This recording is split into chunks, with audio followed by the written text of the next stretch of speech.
یا رحیم یا ملک یا قدوس یا سلام. السلام علیکم ورحمۃ اللہ وبرکاتہ.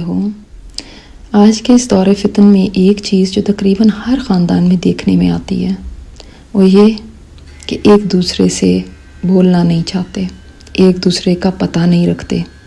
کوئی جی رہا ہے، مر رہا ہے، اس کی کوئی پرواہ نہیں. ہر کوئی اپنی زندگی میں راضی خوش ہے اور رشتے ملانے کی ضرورت محسوس نہیں کرتا. کیوں؟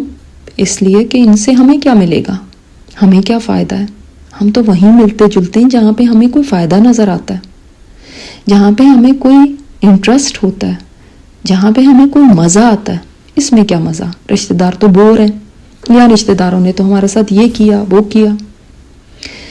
جس دین میں صلہ رحمی پر اس قدر زور دیا گیا کہ پل صراط پہ بھی صلہ رحمی انسان کو روک لے گی، اس دین کے ماننے والے آج بھائی بھائی سے کٹا ہوا ہے، بہن بہن سے کٹی ہوئی ہے. چچا بھتیجی بات نہیں کرتے، خالہ بھانجی ایک دوسرے سے منہ موڑے میں. اور تو اور بچے بھی والدین کے ساتھ تعلق نہیں رکھنا چاہتے. کیا وجہ ہے اس کی؟ بہت سی وجوہات ہو سکتی ہیں. ایک وجہ تو یہ بھی ہے کہ بہت سارے خاندانوں میں یہ گلے شکوے ہوتے ہیں، انہوں نے ہماری جائیدادیں کھا لیں، انہوں نے ہمارا حصہ لوٹ لیا، یہ سب لے گئے. اور اس کے بعد ہوتا یہ ہے کہ بائیکاٹ کا وہ سلسلہ شروع ہوتا ہے جو شاید دوسرے کے مرنے پر ہی ختم ہوتا ہے. اور اس کی بڑی وجہ دین کے قوانین سے دوری ہے. جب اللہ کے قانون کے مطابق وراثت تقسیم ہوگی تو ایسے گلے شکوے نہیں رہتے. مگر اگر کہیں ایسا ہو بھی جاتا ہے تو ہر فریق اگر یہ سوچے کہ کچھ بھی ہو جائے ہم نے رشتے نہیں توڑنے، رشتوں کو ہم نے نبھانا ہے. فلاں نے ہمیں رشتہ نہیں دیا، یا ہمارا حصہ کھا لیا، یا ہماری شادی پہ نہیں آئے، یا فلاں کی مرگ پہ نہیں آئے، یا وہ بور بہت ہیں.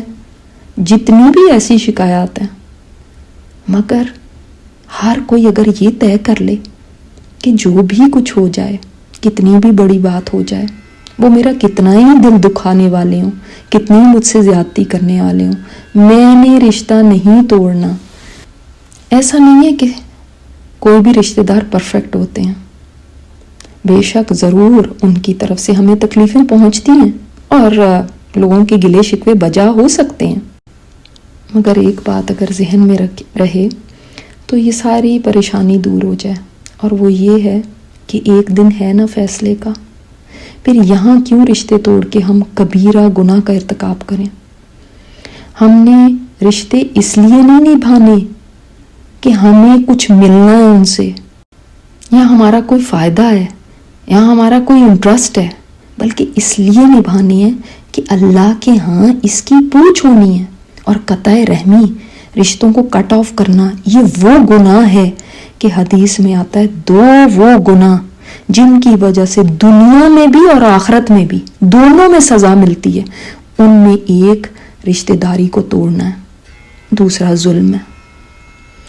لہٰذا یہ رشتہ داریاں ہماری آزمائش ہیں. ان کے ساتھ ہم کیسے چلتے ہیں، ان کو کیسے نبھاتے ہیں، اس پہ ہماری پوچھ ہے. اللہ تعالیٰ جانتا ہے کہ کون سے رشتہ دار ہم سے کیا کیا زیادتیاں کرتے ہیں. تو کیا ایک دن ایسا نہیں آنے والا جب ان سے اس بات کی پوچھ ہوگی؟ اگر ہمیں اللہ تعالیٰ کی ذات پہ بھروسہ ہے تو بہت ساری شکایات ہماری یہیں ختم ہو جاتی ہیں.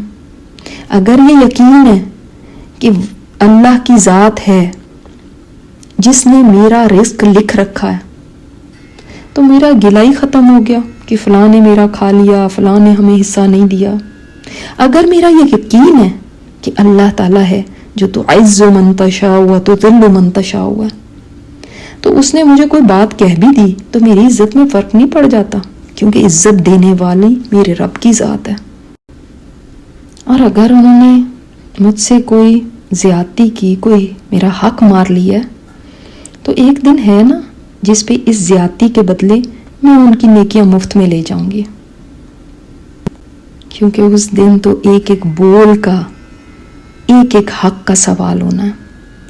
اگر مجھے یہ یقین ہے کہ میرے رب نے فرمایا ہے، ہو سکتا ہے تم کسی چیز کو پسند کرتے ہو لیکن اسی میں تمہارے لیے کوئی شر چھپا ہوا ہو، تو انہوں نے اگر ہمیں کوئی رشتہ نہیں دیا تو مجھے کیا پتا، اس میں ہو سکتا ہے ہمارے لیے کوئی شر ہو۔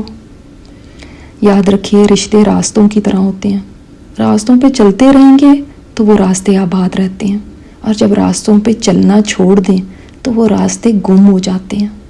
لہٰذا وہ رشتے جو اب کھنڈر بن چکے ہیں ان کو دوبارہ آباد کیجیے، بحال کیجیے، تاکہ اللہ تعالیٰ کے سامنے سرخرو ہو جائیں۔ السلام علیکم ورحمۃ اللہ وبرکاتہ۔ یہ اسپیکر استاذہ نجیحہ ہاشمی ہے۔ ان کی مزید آڈیو سننے کے لیے لاگ ان کریں الرحمہ.org پر ARRAHMA.org۔